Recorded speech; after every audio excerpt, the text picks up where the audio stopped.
as relações humanas dentro do cristianismo também são relações novas, marcadas pelo agir de Deus nas nossas vidas. Novas relações. Relações livres.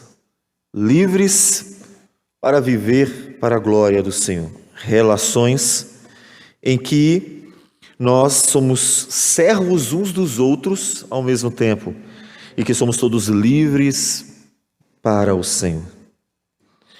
Nós gostaríamos, então, de trazer a exposição da carta de Paulo a Filemon.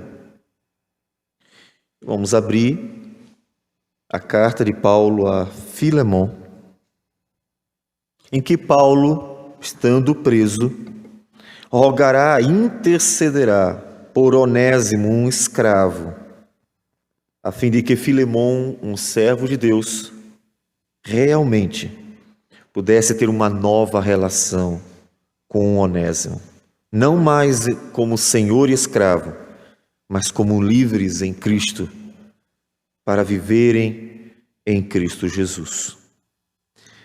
Filemon, diz assim a palavra do Senhor. Paulo, prisioneiro de Cristo Jesus, e o irmão Timóteo, ao amado Filemon, também nosso colaborador, e à irmã Áfia e Arquipo, nosso companheiro de lutas, e à igreja que está em tua casa. Graça e paz a vós outros da parte de Deus nosso Pai e do Senhor Jesus Cristo. Dou graças ao meu Deus, lembrando-me sempre de ti nas minhas orações, estando ciente do teu amor e da fé que tens para com o Senhor Jesus e todos os santos, para que a comunhão da tua fé se torne eficiente no pleno conhecimento de todo o bem que há em nós para com Cristo. Pois, irmão, tive grande alegria e conforto no teu amor, porquanto o coração dos santos tem sido reanimado por teu intermédio. Pois bem, ainda que eu sinta plena liberdade em Cristo para te ordenar o que convém, prefiro todavia solicitar em nome do amor, sendo o que sou, Paulo, o velho, e agora até prisioneiro de Cristo Jesus. Sim, solicito-te em favor de meu filho Onésimo, que gerei entre algemas. Ele antes te foi inútil, atualmente, porém, é útil a ti e a mim. Eu te envio de volta em pessoa, quero dizer, o meu próprio coração. Eu queria conservá-lo comigo mesmo, para, em teu lugar, me servir nas algemas que carrego por causa do Evangelho. Nada, porém, quis fazer sem o teu consentimento, para que a tua bondade não venha a ser como que por obrigação, mas de livre vontade. Pois acredito que ele veio a ser afastado de ti temporariamente, a fim de que o recebas para sempre. Não como escravo, antes muito acima de escravo, como irmão caríssimo, especialmente de mim e com maior razão de ti, quer na carne, quer no Senhor. Se, portanto, me consideras companheiro, recebe-o como se fosse a mim mesmo. E se algum dano te fez, ou se te deve alguma coisa, lança tudo em minha conta. Eu, Paulo, de próprio punho o escrevo, eu pagarei, para não te alegar que também tu me deves até a ti mesmo. Sim, irmão, que eu receba de ti no Senhor este benefício. Reanima-me o coração em Cristo. Certo como estou da tua obediência, eu te escrevo, sabendo que farás mais do que estou pedindo. E ao mesmo tempo prepara-me também pousada, pois espero que, por vossas orações, vos serei restituído. Saúdam-te, Epáfras, prisioneiro comigo em Cristo Jesus. Marcos, Aristarco, Demas e Lucas, meus cooperadores. A graça do Senhor Jesus Cristo seja com o vosso espírito. Amém. Senhor Deus amado, obrigado por tua palavra, que traz para nós a tua vontade em todas as circunstâncias da vida, e inclusive enfatizando as relações, mostrando para nós como tu queres que vivamos a vida como cristãos, novas criaturas. Dá-nos graça, não só para compreender a tua palavra, mas dá-nos graça para aplicar as nossas vidas. Portanto, pedimos por tua graça para que fales conosco e assim sejamos abençoados, edificados em Cristo Jesus. E é em nome dele que nós oramos. Amém, Senhor. Amém. Paulo está preso. Não é novidade, nem difícil de se perceber isto. Ele diz claramente várias vezes, eu, prisioneiro, depois fala das algemas, fala de prisioneiro de novo, e diversas vezes Paulo enfatiza a condição dele. Ele está preso. Mas quem prendeu Paulo? Quem prendeu Paulo foi o mundo. Quem prendeu Paulo foram os inimigos da cruz de Cristo. Quem oprimia, quem subjugava, quem estava por cima e então tornando a vida de Paulo mais difícil, numa relação de cadeias, de prisões, numa relação nada saudável, nada livre, nada agradável, era o mundo, por causa do seu ódio a Cristo. Então a sua relação com os servos de Cristo era sempre uma relação hostil, uma relação manipuladora, uma relação dominadora, uma relação muito ruim. Paulo é prisioneiro por causa de Cristo Jesus. Mas aqui ele está tratando de um outro homem que também tem uma relação meio que aprisionada. Afinal das contas, Onésimo era escravo de Filemão. Onésimo fugiu e, como Paulo fala, algum dano ele trouxe para Filemão. Roubou alguma coisa, destruiu a outra, algo ele fez que trouxe prejuízo. E na oportunidade que teve, ele então fugiu para bem longe de seu senhor, o Filemão. Todavia, observe que Deus administra graciosamente a história humana. E Paulo acreditava nisso. O versículo 15, Paulo diz assim: pois acredito que ele veio a ser afastado de ti temporariamente, a fim de que o recebas para sempre. Observe que realmente ele acreditava que foi uma providência de Deus. Ele tinha certeza de que Deus graciosamente administrou aquele momento, de forma que a maldade do escravo fujão terminou sendo convertida em uma benignidade divina sem limites. Aquele que pensava que estaria livre de Filemão para fazer a sua vontade, terminou sendo encontrado e aprisionado num outro reino, para um outro Senhor, o Senhor Jesus. Agora, Onésimo, que por providência de Deus terminou se encontrando com o apóstolo Paulo, se convertendo por meio da pregação da palavra, era um servo de Cristo. Ele não era mais um escravo comum, e agora ele era um servo de Cristo. Ele não era apenas alguém que tinha a obrigação de fazer o que o seu Senhor, segundo a carne, mandava. Agora ele era uma nova criatura e o seu prazer seria servir ao Senhor. Servir ao Senhor. Nós vemos isso, inclusive, na citação que Paulo faz de Onésimo em uma outra carta, escrita posteriormente, em Colossenses capítulo 4, versículo 9, O apóstolo Paulo faz menção de Onésimo. Diz ele, já nas saudações finais, ele diz: em sua companhia vos envio Onésimo, o fiel e amado irmão. Olha como ele é chamado, o fiel e amado irmão, que é do vosso meio.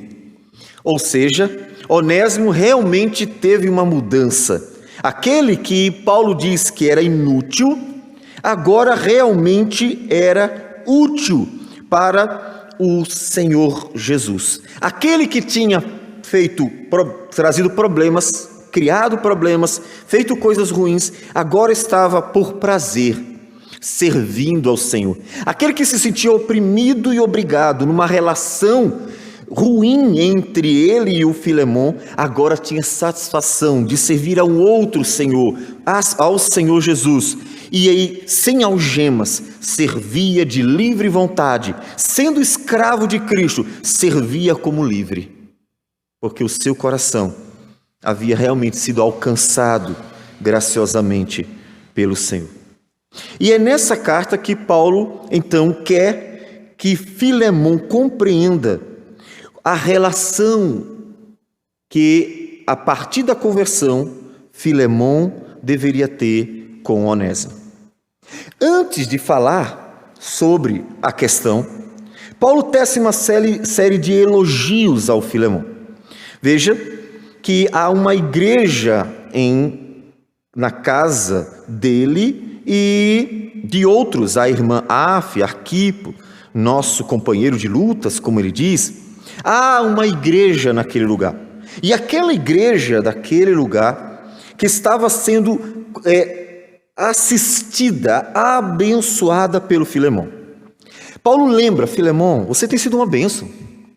Você tem suprido a necessidade dos santos. Você tem confortado o coração deles nas suas lutas. Você tem mostrado uma fé genuína no Senhor, porque a sua vida de frutos demonstra que realmente você foi transformado. E o amor em sua vida é real, dá para ver. Dá para ver como você tem cuidado com as pessoas, inclusive até comigo. Você tem mostrado amor para com todos. É importante essa introdução de Paulo, porque ele precisa lembrar a Filemon aquilo que ele faz com os santos, com a igreja, com os cristãos, porque é exatamente o que ele deverá fazer a partir daquele momento com o Onésimo, porque o Onésimo já não é mais um escravo. O Onésimo é um irmão caríssimo. O Onésimo é uma nova criatura. Tudo se fez novo. E então, ele agora deveria viver realmente uma nova relação com o Filemon. Uma relação de irmãos. Paulo quer mostrar isso para o Filemon. Então, é aí que Paulo fala para Filemon: pois bem, vamos entrar no assunto. O assunto é: olha, Filemon, eu sinto plena liberdade em Cristo para te ordenar. Observe que Paulo tem a consciência que o seu ministério, o ministério apostólico, dará a ele a autoridade sobre a igreja para ordenar o que Deus ordena. Ou seja, que Paulo está trazendo palavra de Deus.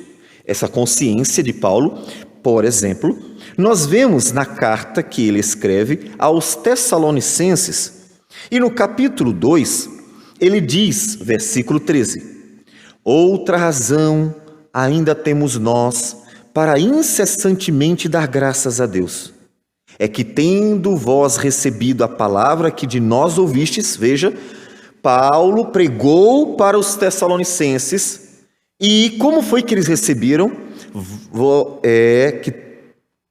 Que é de Deus, é que tendo vós recebido a palavra que de nós ouvistes, que é de Deus, acolhestes não como palavra de homens, e sim como em verdade é a palavra de Deus, a qual com efeito está operando eficazmente em vós os que credes.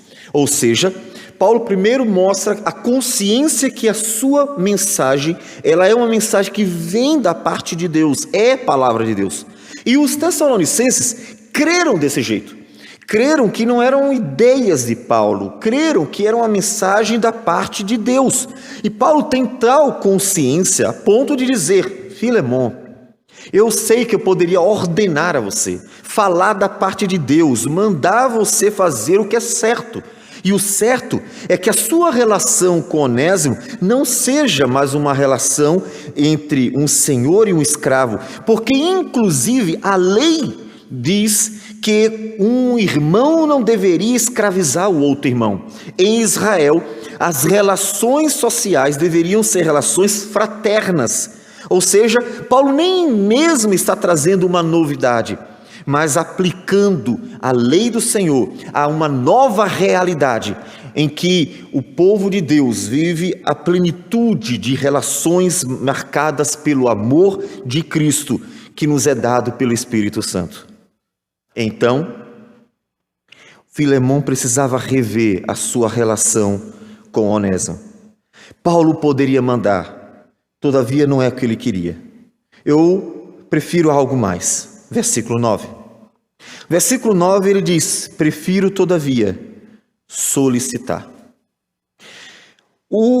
A carta de Paulo a Filemon possui alguns paralelos antinonímicos. O que é isso? Paralelos de oposição.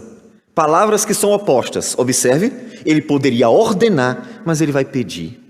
E nós vamos ver outros termos que são opostos, mostrando na contraposição das palavras, na oposição das palavras, mostrando a ênfase, a diferença que é entre a velha vida e a nova vida. A antiga relação e a nova relação entre os irmãos por causa de Cristo Jesus, entre as pessoas por causa de Cristo Jesus. Algo novo aconteceu, Filemon, algo novo, não esqueça. Algo novo aconteceu com ele, talvez você não esperasse. Talvez você nem imaginasse que Onésimo, um servo fujão, que uma vez que Paulo diz que foi inútil, ou seja, não foi um bom escravo, não foi um escravo que se dedicou, não foi um escravo sobre o qual Filemon pudesse falar coisas boas, mas sim coisas ruins. Aquele escravo ruim sofreu algo de diferente, sofreu uma mudança, algo aconteceu de novo. E Filemon precisa considerar isso, precisa considerar algo novo que aconteceu na vida de Onésimo. Então Paulo pede: prefiro pedir em nome do amor. É interessante como Paulo realmente enfatiza: eu quero que você faça por amor. É uma obrigação, mas eu não quero que você faça por obrigação. Eu quero que você faça por amor. Pense isso na sua vida, aplique isso na sua vida. Vamos pensar em uma série de aplicações. Você tem obrigação de adorar a Deus, porque Deus é o Senhor de tudo. Ele convoca ao Senhor, o seu povo, o Senhor convoca para que nós o adoremos.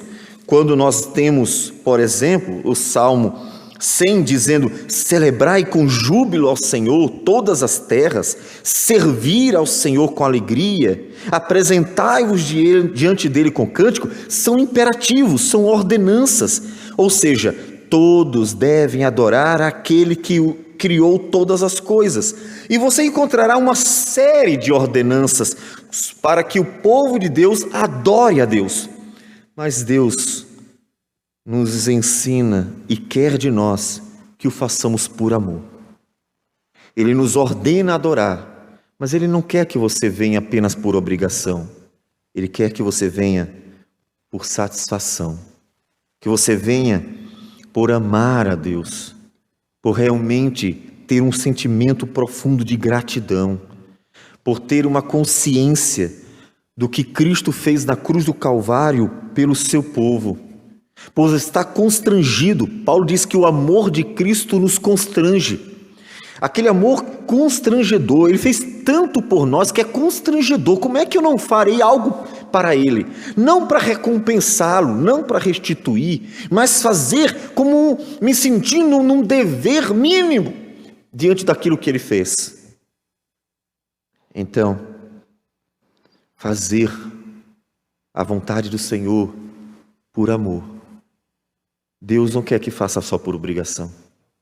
Orar, não apenas porque Deus diz orai sem cessar, e nos dá uma série de ordenanças sobre isso. Sim, Deus ordena a oração. Vigiai, orai, Ele nos ordena interceder uns pelos outros, mas aquele que ama tem prazer no diálogo. Como poderíamos amar a Deus e não ter prazer em conversar com o próprio Deus? Lançar sobre Deus a nossa ansiedade, contar-lhe toda a nossa vida, aquilo que está no coração, não como quem pensa que Deus não sabe, mas como quem tem prazer de falar com Deus, de colocar diante do Senhor a vida, o prazer de falar com o Senhor. Podemos ver esse prazer de falar com Deus nos Salmos. Davi fala muito. Quantos salmos Davi escreveu? Pelo menos 73, que contam a vida de Davi, quando ele está orando ao Senhor. Orando ao Senhor. Deus não quer que façamos só por obrigação. Mas você precisa ter a consciência das duas coisas. Sim, é uma obrigação fazermos a vontade do Senhor. Não pense que é uma livre escolha, eu faço ou não faço, eu decido o que faço. É uma obrigação fazer a vontade do Senhor. Em 1 Coríntios 9, Paulo diz sobre o ministério apostólico, ou o ministério da pregação da palavra: se anuncio o evangelho, não tenho de que me gloriar, pois sobre mim pesa essa obrigação, porque ai de mim se não pregar o evangelho. Paulo sabia da obrigação de anunciar a palavra. Todavia, ele diz, no versículo 17 de 1 Coríntios 9, se faço de livre vontade, tenho recompensa, tenho galardão. Mas se constrangido, se apenas por obrigação, é então a responsabilidade de despenseiro que me está confiada.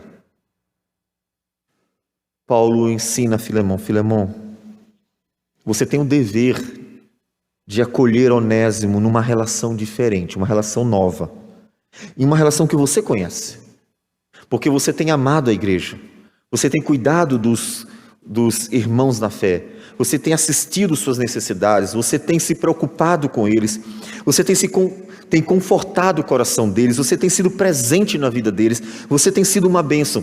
Agora, você sabe que é um dever fazer a mesma coisa com Onésimo, que talvez Filemão até estivesse chateado, e com razão, com aquele escravo fujão. Todavia, Paulo não quer que Filemão apenas faça aquilo que é um dever, mas que faça por amor. Por amor. Afinal, o primeiro grande mandamento é: amarás o Senhor teu Deus de todo o teu coração, de toda a tua alma e de toda a tua força. E o segundo, semelhante a este, disse Jesus, é: amarás o teu próximo como a ti mesmo. E ainda acrescentou em João 13, 34 e 35, novo mandamento vos dou, que vos ameis uns aos outros, assim como eu vos amei. Portanto, Filemão, receba Onésimo com amor, com o mesmo amor com o qual você tem amado os outros, os irmãos em Cristo Jesus. Receba-o com o mesmo amor. Por isso que Paulo diz: prefiro, todavia, solicitar em nome do amor, sendo o que sou, Paulo, o velho, e agora até prisioneiro de Cristo Jesus. Observe que coisa interessante, Paulo está passando por uma situação muito pior. Se Filemão poderia dizer assim: mas Paulo, eu estou chateado, eu estou aborrecido, ele me causou danos, alguma coisa ruim aconteceu, não sabemos o que, mas danos foram causados. E Filemão, com razão, poderia dizer: estou chateado, estou aborrecido, não dá para receber o Onésimo como se nada tivesse acontecido. Os meus irmãos na fé não me fizeram mal, mas Onésimo me causou problemas, como vou recebê-lo bem? Se Filemão, porventura, pudesse pensar nisso, Paulo não sabe se ele pensará. Paulo se antecipa dizendo: Filemão, eu estou sofrendo por amor a Cristo. Eu sou prisioneiro por amor a Cristo, eu não fiz nada. Eu não cometi crime algum, não fiz mal a ninguém, não falei mal de ninguém, não tentei criar problemas para o imperador. Eu não tenho feito nada além de pregar a palavra do Senhor, que inclusive é uma bênção, porque ela anuncia que por meio da fé em Jesus Cristo, o Senhor e Salvador, homens pecadores, os piores que você imaginar, podem alcançar a misericórdia de Deus, podem ter uma esperança viva e verdadeira de salvação eterna, inclusive como Onésimo, um homem que foi inútil, mas que em Cristo Jesus passaria a ser útil, tendo uma vida transformada. Filemão, eu estou sofrendo por amor de Jesus Cristo. Quer algo pior que isso? Estou sofrendo sem ter feito nada, por amor de Jesus Cristo. Então, faça por amor também, faça por amor. E ele menciona qual é a questão, que nós antecipamos aqui, mas é no versículo 10 que ele cita quem era a pessoa pela qual ele estaria intercedendo.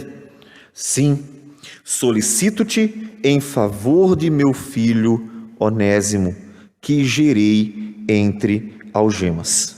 Por que ele gerou entre algemas? Porque em cadeia, preso, Paulo teve o contato com Onésimo.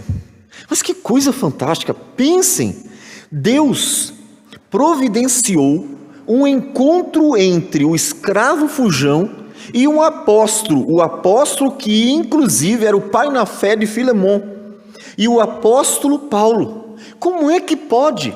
Me diga quais as possibilidades de um escravo fujão se encontrar com um apóstolo preso. Um apóstolo que não estava procurando por Onésimo, mas um apóstolo que estava sofrendo por amor a Cristo Jesus. E Deus providenciou o encontro entre eles.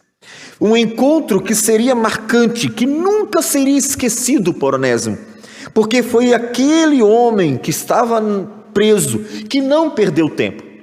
Paulo não aproveitou o momento em que Onésimo aparece para lamuriar a vida. Onésimo, conta para Filemão quanto sofrimento eu estou passando, quantas dificuldades. Eu que sou até cidadão romano, eu que que nasci em berço nobre, eu que fiz tantas coisas boas, inclusive para o meu povo, eu que tenho pregado o evangelho pelo mundo, agora eu estou sofrendo, mas o que eu fiz?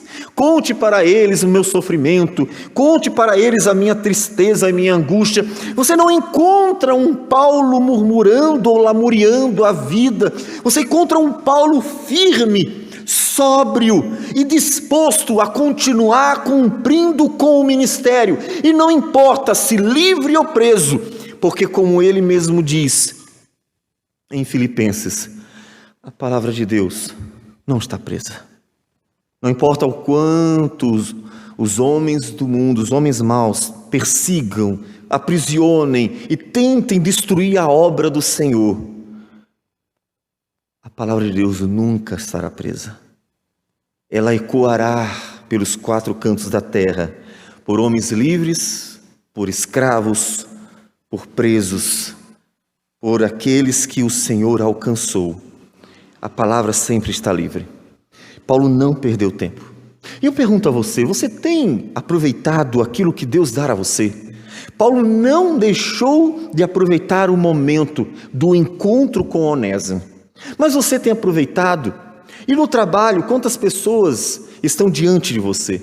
Quantas delas poderiam ouvir o evangelho da graça do Senhor Jesus para que fossem salvas pela fé em Cristo? Quantas pessoas onde você se relaciona dentro da sociedade poderiam ouvir falar de Cristo para que pudessem viver uma nova vida? Você tem aproveitado? Pensou em fazer uma relação entre a sua vida, o seu cotidiano e a missão de estar anunciando Cristo? Porque o propósito de Deus para nós, que é anunciar a salvação em Cristo Jesus, tem a ver com a nossa vida toda. Não é algo para uns, como pastores, missionários, evangelistas, não é algo relacionado a momentos, momento do culto, momento de evangelismo, ou outros momentos em que nós entendemos ser direcionados para a evangelização, para a pregação da palavra. Não. A evangelização, a pregação da palavra é algo que diz respeito à vida cristã, porque inclusive a vida do cristão é um testemunho do que Deus fez, do que Deus operou graciosamente. É um testemunho. De modo que em Atos dos Apóstolos acontece algo interessante. Em Atos capítulo 8, quando surge a primeira perseguição sobre a igreja, logo após a morte de Estevão, diz a palavra do Senhor que os que foram dispersos iam por toda parte pregando a palavra. Ou seja, judeus vieram contra os cristãos, mataram um deles, o Estevão, homem cheio de fé, cheio do Espírito Santo e de sabedoria, e temos a pregação dele no capítulo 7 de Atos, e começaram a ir atrás dos outros. Os cristãos, obviamente, não iam se entregar de bandeja desnecessariamente. O que eles fazem? Correm. Eles saem de suas casas e vão pelos caminhos, pelas estradas, fugindo da perseguição. Obviamente estariam salvando a sua vida. Só que eles não estão apenas salvando a sua vida, eles entendem que eles têm um papel, o papel de ser sal da terra e luz do mundo. Onde eles estivessem, estaria o evangelho. Onde eles fossem, iria o evangelho. E então diz que por onde eles iam fugindo, eles iam lançando a semente.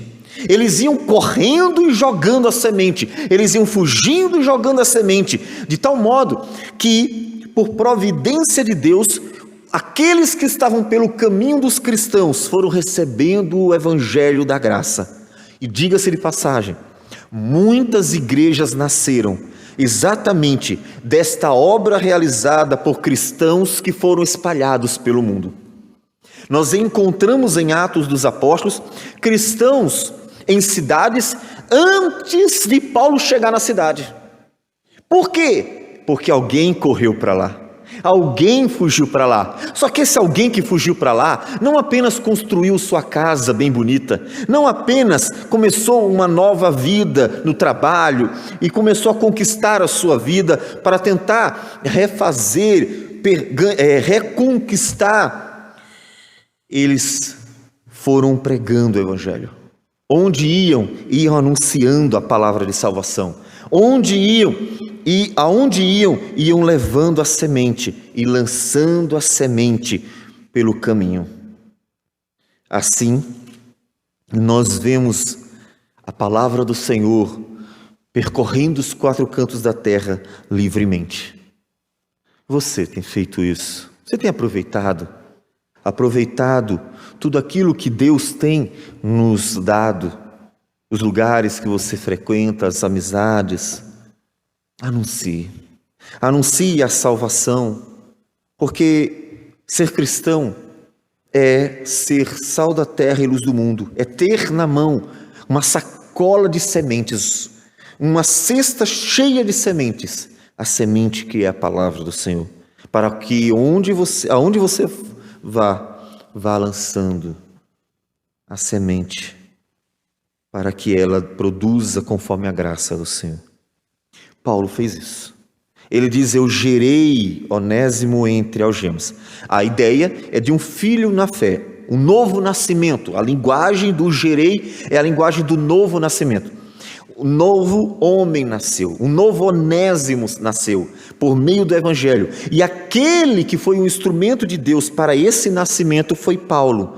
Por isso, então, ele seria, a partir daquele momento, um filho na fé, gerado em cadeias. Que coisa maravilhosa, que coisa maravilhosa. Então, versículo 11, ele não desconsidera a realidade, mas apresenta uma nova. Ele antes te foi inútil. Sim, é verdade. Ô Filemon, eu não vou fingir que ele te fez mal. O cristianismo nunca será, ou não deveria jamais ser, uma religião de mentiras.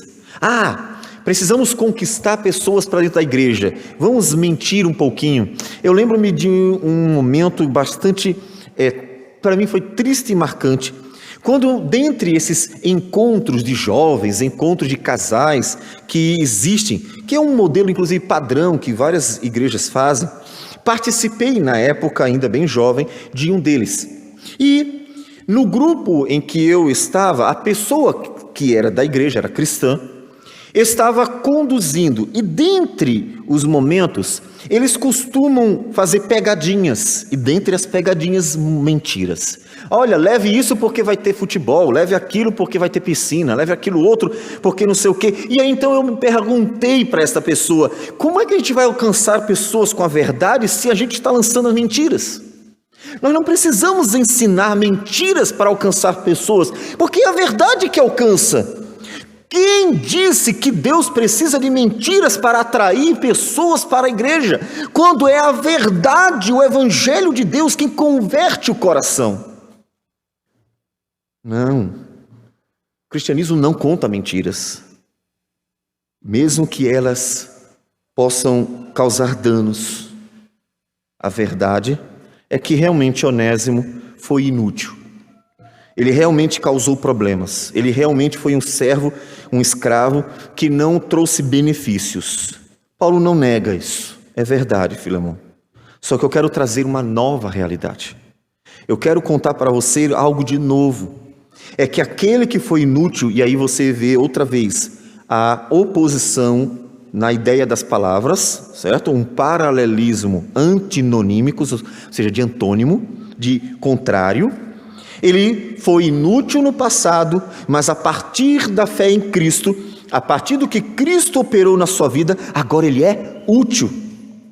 Observe aquilo que Cristo faz na vida dos que se achegam a Ele. Ele transforma o inútil no útil. E esta nova realidade precisava ser considerada por Filemon. Filemon, esqueça o passado. Observe que algo está implícito. Filemon precisa perdoar Onésimo. Paulo não diz isso com todas as letras. Ele pede para que o Filemon receba Onésimo, mas não diz exatamente essas palavras: perdoe, não cobre pelo passado, antes tenha misericórdia, mas receba-o. Está implícito que Paulo quer que ele perdoe, porque a realidade é nova. Perdoe os males do teu ex-escravo fujão. Perdoe os danos que ele te causou. Agora ele é uma nova criatura. Tudo se fez novo na vida dele. Agora ele será útil não só a ti, mas a mim também. Porque o Onésimo, a partir do momento em que Deus converteu seu coração, passou a servir a Paulo, como nós já mencionamos, tornando-se até um cooperador.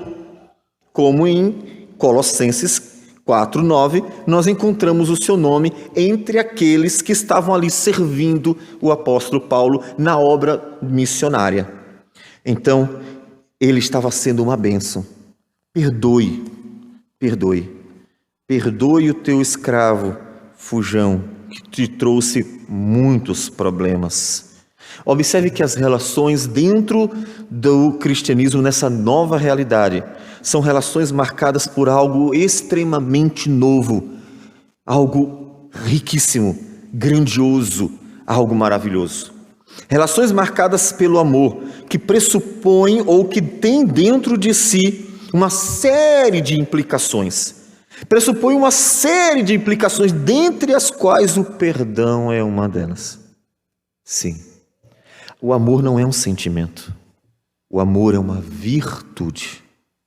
O amor não é uma sensação que dá calafrios. O amor é uma virtude divina. Portanto, é uma virtude repleta de implicações. E dentre essas implicações, o perdão. o perdoar o mal que sofreu. Filemão precisaria fazer isso. Filemão, você é tão cheio de amor. Volto a ler o que Paulo disse no versículo 4. Dou graças ao meu Deus, lembrando-me sempre de ti nas minhas orações. Por quê? Estando ciente do teu amor e da fé. Versículo 6. Para que a comunhão da tua fé se torne eficiente. Versículo 7. Pois, irmão, tive grande alegria e conforto no teu amor, porquanto o coração dos santos tem sido reanimado por teu intermédio. Um homem marcado pelo amor precisava agora colocar em prática uma implicação que é nada fácil ao coração pecador: perdoar. Perdoar quem realmente ofendeu, quem realmente trouxe problemas. Para os romanos, no capítulo 12, Paulo disse em outras palavras, versículo 17, ele disse: não torneis a ninguém mal por mal, esforçai-vos por fazer bem perante todos os homens. E nesse caso, ele não está se referindo nem aos cristãos, mas todos mesmo, as pessoas em forma geral.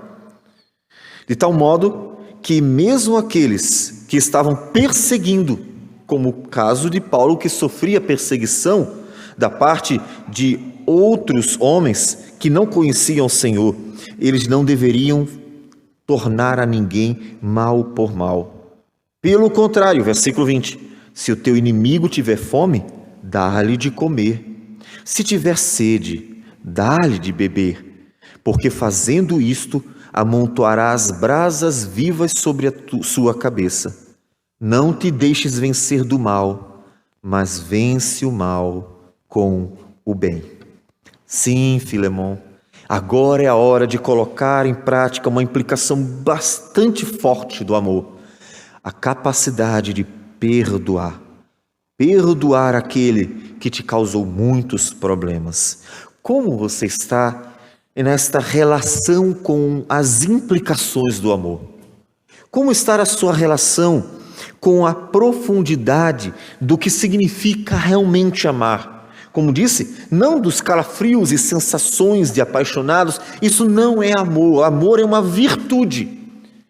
E uma virtude que tem inúmeras implicações. Paulo diz em 1 Coríntios 13, o amor é paciente, o amor é benigno, mas o amor também é perdoador. Não foi por acaso que o Senhor, por amor, nos perdoou. Paulo diz em Romanos 5,8 que Deus prova o seu próprio amor. Ele diz que o ato de Deus, a obra de Deus em enviar o seu Filho e morrer por nós, é uma obra que expressa o amor de Deus.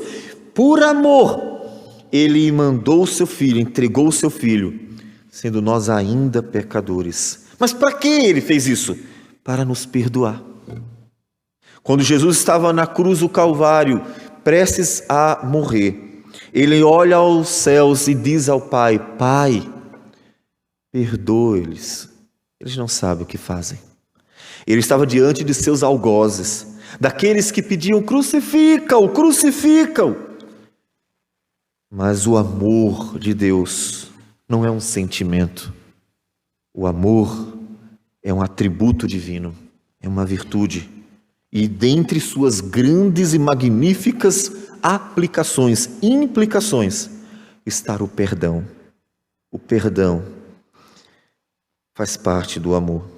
Então, Filemão, perdoe o Onésimo, perdoe. Versículo 12, ele diz: eu te envio de volta em pessoa, quero dizer o meu próprio coração. Paulo quer que o Filemão receba como algo bastante pessoal. Observe que ele está tendo um cuidado. Ele não sabe como Filemão vai receber o Onésimo. O amor de Filemão era conhecido, mas talvez Paulo soubesse que o Filemão, em certos momentos, poderia reagir de uma forma inapropriada. Todavia, não é certo que isso vai acontecer. Até porque Paulo conclui a carta dizendo que tinha certeza que Filemão iria ouvir e obedecer. Mas Paulo quer cativar o Filemão. Filemão, faça por amor, inclusive a mim. Você que sabe quanto eu cuidei de você, pregando o evangelho, ensinando a palavra, fortalecendo o teu coração, como eu estive insistindo para que você pudesse ter uma nova vida, como eu procurei cuidar de você para que você desfrutasse das bênçãos de Deus que nos foram concedidas em Cristo Jesus. Por isso, inclusive, ele diz, você deve até mesmo a ti. Ou seja, quanto você deve a mim, e eu nunca te cobrei nada. Eu nunca cobrei nada. Eu quero enviar o Onésimo, mas ele envia o Onésimo com a carta. Receba-o como se você estivesse recebendo a mim. Com aquele amor e carinho que você me receberia. Com aquele cuidado, a hospitalidade, como você me receberia. Receba o Onésimo também. Porque eu estou enviando pessoalmente. E eu estou enviando como se fosse eu mesmo. Para que ele seja uma bênção para a sua vida. E você seja uma bênção para a vida dele. Observe, inclusive, que então há uma rica oportunidade. O desenvolvimento da fé cristã dentro de um problema ocasional. Filemão tem a oportunidade de exercitar a fé, o amor, aprimorar a sua vida cristã na sua relação com o Senhor. E então glorificar a Deus mostrando que realmente entendeu e está disposto a pagar o preço de ser cristão. Inclusive abrindo mão do orgulho, negando suas paixões, lutando contra a sua própria carne, para que o amor de Deus se manifestasse na vida dele. E como isso seria marcante. Vocês imaginam numa época em que os senhores que tinham posses possuíam escravos, homens que serviam, alguns de uma forma agradável, dependendo do seu senhor e dependendo do escravo, outros de uma forma mais brava, mais dura, mais difícil, a depender do senhor e a depender do escravo. E então volta um escravo fujão que criou problemas e é recebido com hospitalidade, com amor, com pedidos de perdão, porque com certeza Onésimo foi instruído pelo apóstolo Paulo a pedir perdão diante de Filemão, confessar seus erros, pedir misericórdia, reconhecer sua maldade, e então estava disposto a receber inclusive as consequências. Paulo deve ter orientado muito bem Onésimo quanto a isso. Só que ele não seria recebido com dureza, mas com amor. Imagina o impacto disso na sociedade. Se uma série de movimentos dos nossos dias, como de costumes ouvimos as feministas dizerem que foram as responsáveis por uma série de conquistas sociais, estão muito enganados, porque o cristianismo muito anteriormente foi o grande propulsor de uma nova relação social. Foi o cristianismo que ensinou à sociedade que homens e mulheres são iguais perante Deus. E nós encontramos isso, por exemplo, em 1 Coríntios capítulo 11, quando Paulo diz o seguinte, 1 Coríntios capítulo 11, versículo de número 11 também. Ele nos diz, no Senhor, todavia, nem a mulher é independente do homem, nem o homem independente da mulher. Porque como provém a mulher do homem, assim também o homem é nascido da mulher. E tudo vem de Deus.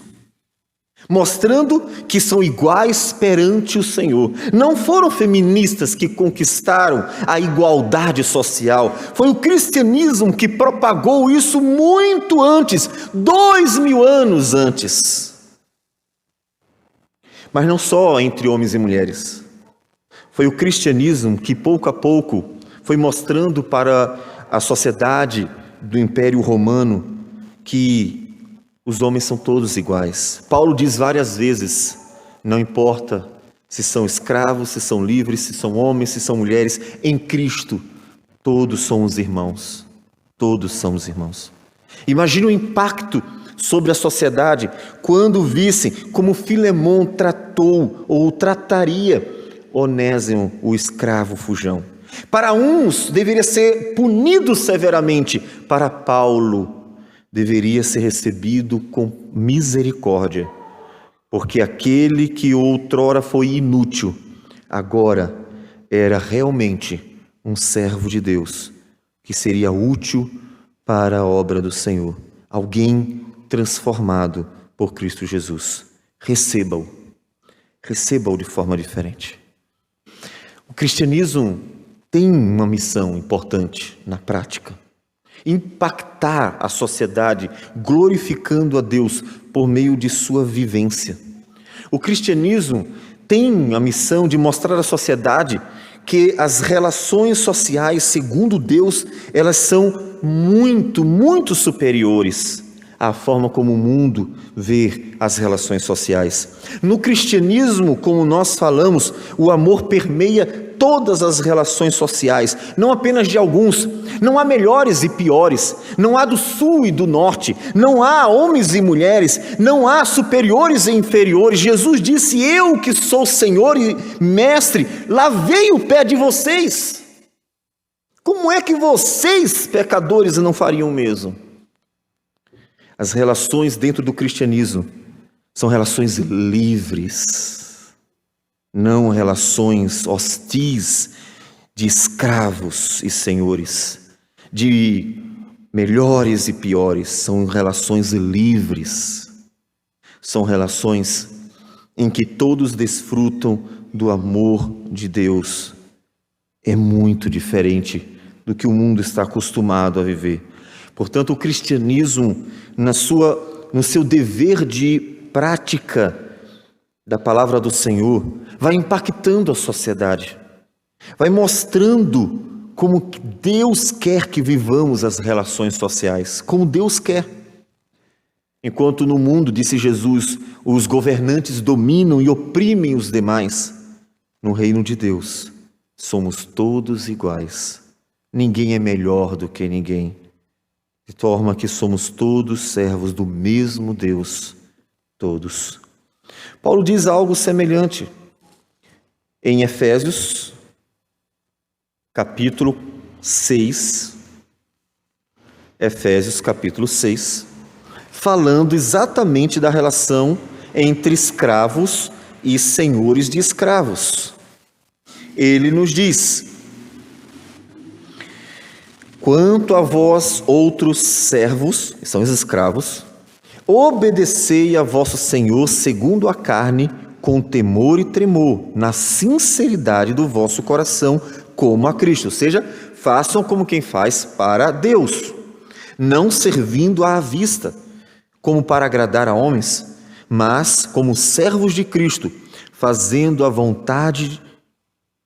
de coração a vontade de Deus, servindo de boa vontade, como ao Senhor, como se estivesse fazendo para o próprio Deus mesmo, e não como a homens, certos de que cada um, se fizer alguma coisa boa, receberá isso outra vez do Senhor, quer seja servo, quer livre. Não há diferença, somos todos iguais diante de Deus. E vós, senhores, vós donos de escravos, vós ricos, vós que têm escravos, vocês que possuem grandes coisas, de igual modo procedei para com eles, deixando as ameaças, sabendo que o Senhor, tanto deles como vosso, está nos céus. É o mesmo Deus. Não quero saber se você é rico, se você é pobre, se você é homem, se você é mulher, se você tem escravos ou você é o escravo, se você é o dono ou você é o funcionário. Todos têm o mesmo Senhor que está nos céus, e para com Ele não há acepção de pessoas. Todos serão julgados por Ele com igualdade. E não importa, ninguém suborna Deus. Ninguém dá jeitinho brasileiro com Deus. Ninguém tem arrumações com Deus. Ele julgará todos com justiça. Portanto, sirvam, sejam bênçãos também para os seus escravos. Deixem as ameaças e então cuidem deles como Deus quer que se cuide. Filemão, receba Onésimo. Receba. Eu queria que ele ficasse comigo. Observe a questão do útil. Onésimo agora é uma bênção. Para Filemão foi um prejuízo. Paulo mostra, ele agora mudou de tal maneira que eu queria que ele ficasse comigo. Sim, eu gostaria que ele estivesse servindo ao Senhor comigo, me ajudando, até porque eu estou preso. Eu preciso de pessoas que levem cartas, tragam cartas, pessoas que me tragam o que eu preciso, pessoas que levem mensagens, pessoas que me ajudem com a obra. Eu estou preso. Observem que realmente o servo inútil se tornou útil, agora ele está servindo. Aquele que detestava, tinha ódio de servir e causou danos, agora estava fazendo de boa vontade, estava servindo. Isto mostra como realmente Deus operou na vida de Onésimo. Pergunto a você, você que antes era preguiçoso, você que antes não queria servir as pessoas, você que tinha um rei na barriga e achava que todo mundo tinha que fazer a sua vontade, você que se achava melhor que os outros, você que simplesmente queria ser servido, você que achava que todo mundo tinha que lavar os teus pés, lavar a tua louça, passar a tua roupa, e então as pessoas tinham que viver ao seu redor para fazer a sua vontade, como disse, como se tivesse um rei na barriga. Agora, ouvindo o Evangelho e tendo sido transformado, realmente houve uma mudança na sua vida? Se você me disser que não houve uma mudança na sua vida, então questione a sua conversão. Não se acomode. Porque, assim como com Onésimo, o Evangelho se manifestou o poder de Deus para transformar vidas, assim também é em nossos dias. A palavra de Deus é o poder de Deus que opera pelo Espírito Santo no coração do pecador para transformar vidas, aplicando a justiça do Cordeiro, mas também a santidade do Espírito de Deus. Agora, aqueles que eram inúteis, aqueles que não gostavam de servir, aqueles que se achavam melhores, aqueles que simplesmente queriam ser servidos, estarão dispostos a dar a sua vida, a fazer a obra, a servir, se entregar para abençoar os outros. Aqueles que queriam ser servidos passam a servir como servos uns dos outros por amor ao Senhor Jesus. Nova vida, sim, nova vida. Isso aconteceu com você? Pense direitinho. E não quer saber se é homem ou mulher. O importante é que Deus tenha operado algo novo na sua vida, para que você tenha prazer em servir uns aos outros, como Cristo Jesus serviu-nos, dando a sua vida por nós. Como Ele mesmo disse, não vim para ser servido, mas para dar a vida pelos pecadores. Ele se fez servo para nos dar vida e vida eterna. Então, Paulo, que queria que Onésimo ficasse com ele, diz, olha, mas eu insisto, eu não quero fazer isso dando a você ou obrigando você. Não quero. Eu quero que você realmente faça de livre vontade. Se você quer que Onésimo fique comigo, então você mesmo enviará Onésimo para mim outra vez. Você mesmo mostrará que a palavra entrou em seu coração, para que a tua bondade venha a ser manifesta, de livre vontade, para que todos vejam que o amor de Deus habita em seu coração, e você então haja de acordo com este amor. Afinal das contas, quando somos obrigados a fazer uma coisa e fazemos por obrigação, que é o nosso dever, não temos como demonstrar se o nosso coração o fez de bom grado. Mas quando nós o fazemos com prazer e satisfação, e vamos além, então nós mostramos que a palavra entrou fundo no coração. Não estou ali apenas cumprindo uma mera obrigação, estou ali fazendo com o coração a vontade do Senhor. E Paulo, por isso, deixou ele à vontade para refletir Pense, reflita. Qual a sua atitude diante disso? Reflita.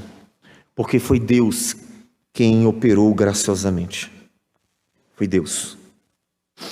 Versículo 15 que nós já lemos, aparece outro paralelismo antinônimo, ou seja, duas palavras que estão em oposição. Pois acredito que ele veio a se afastar de ti temporariamente. Observe a providência de Deus. O escravo fugiu temporariamente. Ele pensou que ia se livrar de Filemon, mas isso foi temporário, a fim de que o recebas para sempre. Percebe a oposição? Temporário com eterno. Deus graciosamente trouxe Onésimo de volta, mas não apenas como escravo, e sim como irmão. Significa que eles não mais se separariam, nunca mais. Porque um escravo e um senhor, que era o caso de Filemon e Onésimo, tinham uma relação temporária. Afinal das contas, a morte encerra nossas relações sociais. A morte encerra as nossas relações como humanos. Mas para aqueles que têm a vida eterna, essas relações nunca se acabarão. Para aqueles que creem em Cristo, viverão para sempre. Então Paulo diz, olha, vocês dois tinham uma relação temporária.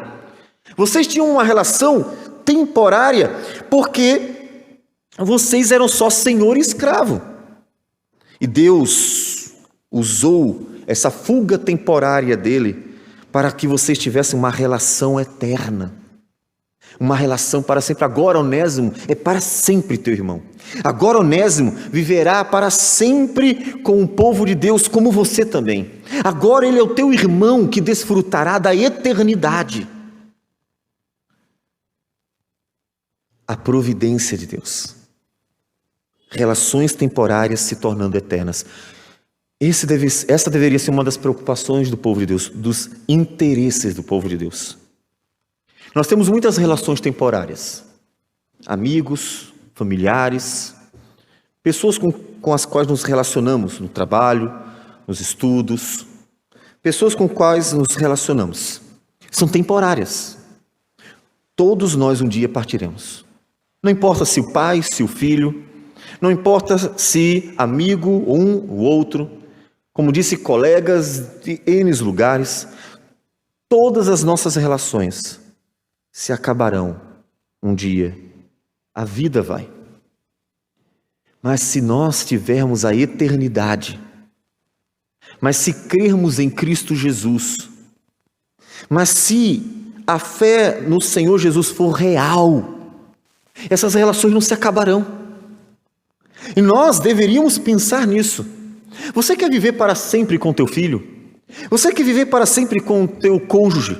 Você quer viver para sempre com os teus pais? Você quer viver para sempre com teus amigos? Você quer desfrutar de uma relação eterna com pessoas que você ama? Você quer? Então pense, só tem um jeito. Só tem um jeito de que a relação temporária se transforme em relação eterna. Por meio de Cristo Jesus. Somente o Senhor Jesus pode transformar a temporalidade de nossas relações em relações eternas, para que nos alegremos para sempre com aqueles que nós amamos. Isso para nós implica em algo, implica em nossas orações, implica em nossa evangelização, implica em nossos esforços para que eles entendam que eles precisam de Jesus e que nós queremos que eles vivam eternamente conosco. Paulo chega a dizer em Coríntios que pessoas estavam sendo batizadas por causa dos mortos. Infelizmente, alguns entenderam errado, como se ser batizado pelos mortos fosse ser batizado na fé dos mortos. Mas cada qual deveria ou deve professar a sua fé. O que ele está dizendo é o seguinte: olha, o teu amigo, o teu cônjuge, o teu familiar morreu, mas morreu em Cristo. E este viverá para sempre com o Senhor. E aquela pessoa que teve a perda e que chora amargamente a perda, se depara com a mensagem do Evangelho, que ecoa em seus ouvidos num momento propício, dizendo: você quer ver esta pessoa outra vez? Você quer rever aquele que você ama outra vez? Você quer ter um encontro de novo com essa pessoa? Sim, com certeza, dirá qualquer ser humano. Então o Evangelho fala em alto e bom som: creia no Senhor Jesus e verás de novo aqueles que você ama e que partiram com Cristo Jesus. Então, algumas pessoas estavam sendo batizadas, sendo convertidas, estavam crendo, estavam confessando, estavam entrando no povo de Deus, fazendo parte do cristianismo, adentrando a família do Senhor, porque realmente queriam viver eternamente. E o amor aos seus motivou a realmente se apegarem à esperança da vida eterna. Essa é a única forma de vivermos relações eternas, somente assim. De modo contrário, todos os relacionamentos serão temporários. Paulo diz: olha a bênção, Filemão. Onésimo agora é para sempre teu irmão. Mas não numa relação de escravo, como nós falamos anteriormente. O versículo 16 ele diz: não como escravo. Opa, Filemão, não é para que você receba Onésimo como um escravo para sempre. Não. Algo mudou. A Escritura diz: não escravizarás o teu irmão. O israelita era proibido de escravizar. Se teu irmão empobrecer, não o farás escravo, antes o acolherás em tua casa como irmão e o ajudarás a se reerguer, para que então ele siga avante com a sua vida. Era proibido em Israel uma relação de senhor e escravo dentro do povo do Senhor, e isso não mudou. Muito pelo contrário, em Cristo ganhou beleza. Paulo diz para Filemão: não mais como escravo, antes muito acima de escravo. E aí vem outro paralelismo antinomímico, uma oposição de palavras. Como irmão caríssimo. Não escravo, mas irmão caríssimo. Não um escravo desprezado, de pouco preço, não um escravo inútil, não um escravo que era para muitos apenas um objeto. Algumas culturas afirmam que o escravo nem alma tem, para inclusive cauterizar a própria consciência por causa da opressão sobre o próprio homem.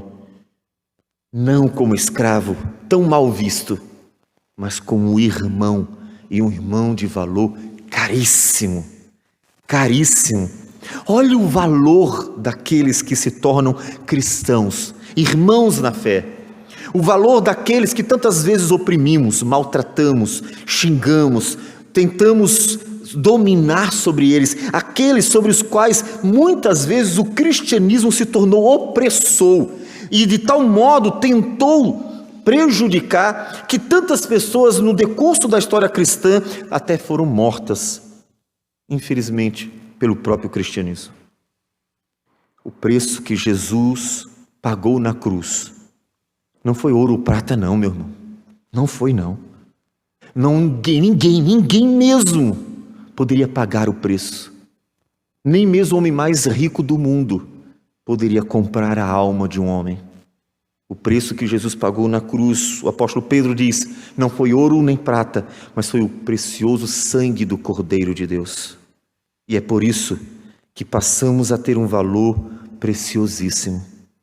Paulo nos chama de irmãos caríssimos, porque o preço pago por nós está muito além do que qualquer um poderia pagar. O preço da cruz. Que valor! Esse é o preço que nós temos. E deveríamos compreender isso e guardar bem no coração. O preço da redenção torna o povo de Deus caríssimo. Então receba assim, Filemão. Receba-o como irmão caríssimo. Receba assim. E recebendo como irmão caríssimo, então cuide dele desse jeito.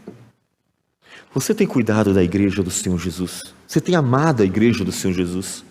Você tem cuidado dos irmãos de preço caríssimo? Costumeiramente nos esquecemos disso. Costumeiramente esquecemos do preço que foi pago na cruz.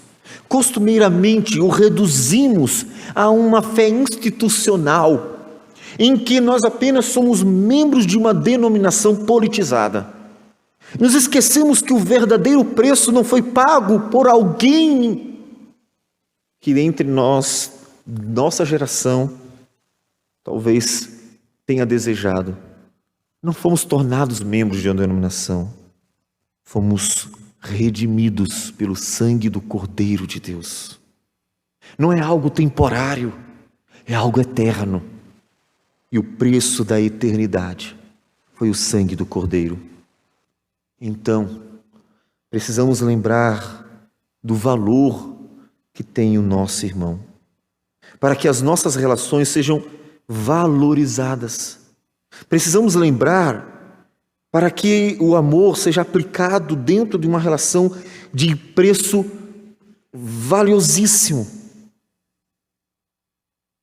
Como nós já falamos, disse Jesus: o novo mandamento vos dou, que vos ameis uns aos outros, assim como eu vos amei, que ameis uns aos outros. Nisto conhecerão todos que sois meus discípulos, se tiverdes amor uns aos outros. Faz isso, Filemão, faz isso. Paulo tem um conforto em seu coração. O conforto de Paulo é que o Filemão se mostrou um servo fiel, dedicado à igreja, cuidadoso, tem sido bênção para tantas pessoas, vidas que precisavam ser reanimadas. E na certeza da obediência dele, versículo 21, certo como estou da tua obediência, eu te escrevo. Eu sei que você vai fazer isso. E até fará mais do que estou pedindo. Então veja que Paulo espera que Filemão coloque na prática o amor, perdoando o Onésimo que o ofendeu, recebendo como irmão caríssimo, cuidando dele como, portanto, deve cuidar, e assim libertando Onésimo, porque não cabe mais a escravidão. Não cabe mais o jugo, porque Cristo Jesus tirou as amarras. Agora ele era livre para servir a um outro Senhor, a Cristo Jesus. E as nossas relações deveriam ser relações livres e não relações de jugo. Quantos homens e mulheres vivem relações de jugo, presos por relações opressoras, quer homens que maltratam mulheres, quer mulheres que maltratam homens, quer pais que maltratam filhos, quer filhos que maltratam pais, quer amigos ou irmãos que são um dano um para o outro em relações aprisionadoras. Cristo nos libertou para vivermos relações livres. Relações em que não vivemos pelo medo do que vão fazer conosco. Relações em que não deveríamos viver pelo receio, pela preocupação, sem saber o dano que vão nos causar. Como tantas vezes, infelizmente eu digo, se tornou as relações, principalmente dentro da política. Relações de tamanha opressão que ficamos temendo os males que sobrevirão. São relações opressoras, de um jugo mau que não convém ao povo de Deus. Porque no povo de Deus somos livres.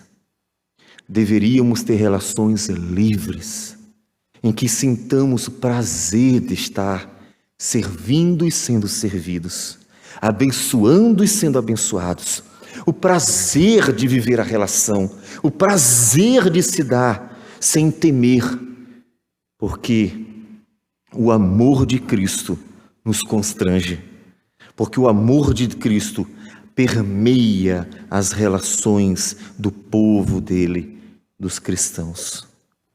Como estão suas relações?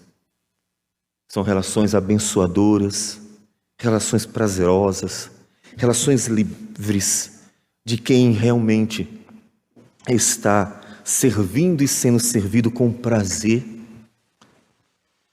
Cristo já tirou as algemas, então não as coloque outra vez.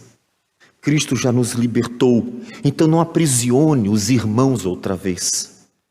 Cristo já tirou de nós o jugo, então não ponha de novo sobre o irmão. Porque não temos esse direito. Não temos o direito de pôr jugo nenhum sobre alguém. Não temos direito de aprisionar seu ninguém. Não temos. Porque aqueles que foram redimidos pelo Cordeiro de Deus foram libertos para pertencer a Ele. Portanto, é uma ofensa ao Senhor aprisionarmos aqueles que foram libertos por Ele. É uma ofensa ao próprio Deus colocarmos um jugo sobre aqueles que tiveram o jugo retirado pelo Cordeiro, pela cruz. É uma ofensa ao próprio Deus que nós venhamos a oprimir os que foram aliviados. O Senhor Jesus, em Mateus 11, nos fala deste alívio que recebemos graciosamente do nosso Deus. Ele nos diz, Mateus capítulo 11, versículo 28, Vinde a mim, vós todos os que estáis cansados e sobrecarregados, e eu vos aliviarei. Tomai sobre vós o meu jugo, o meu, que é leve, e aprendei de mim, porque sou manso e humilde de coração, e achareis descanso para a vossa alma, porque o meu jugo é suave e o meu fardo é leve. Então, seja uma bênção, de tal modo que aqueles com os quais você se relaciona sintam a leveza do jugo de Jesus, sintam a leveza do fardo de Jesus, sintam o prazer da libertação. Seja uma bênção, para que eles se alegrem no Senhor e inclusive louve ao Senhor pela sua vida, por ver em você a bênção de uma relação agraciada por Deus. Nossas relações deveriam ser livres. Então, não aprisione o irmão outra vez. Viva a liberdade de relacionamentos em Cristo Jesus.